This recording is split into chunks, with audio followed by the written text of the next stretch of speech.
One early morning, Gautama Buddha was sitting quietly in a garden with his disciples. A man arrived silently and stood in the shadows. This man was a devoted follower of Lord Rama. He had built many temples across the country and spent many years in service to Lord Rama. He constantly chanted Rama's name and meditated on Rama's greatness. Now, old and nearing the end of his life, despite his years of dedicated spiritual effort, he had not achieved enlightenment. He wanted to know for certain whether God existed.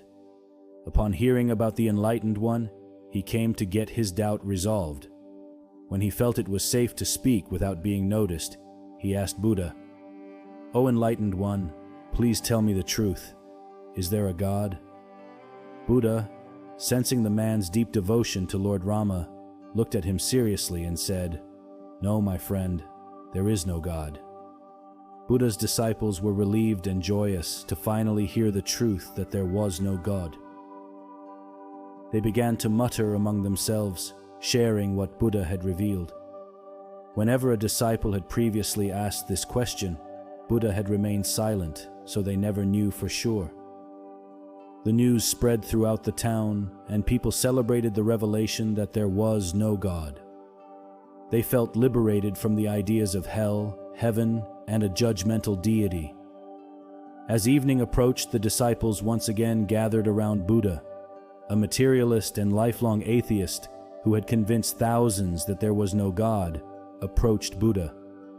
This man, who often debated and defeated priests and scholars on the topic of God, was now growing old and plagued by doubt. He wondered if he had wasted his life spreading the message that there was no God, in case there actually was one. Eaten by his doubt, he sought out the Enlightened One. He slowly approached Buddha and asked, "They say you are enlightened.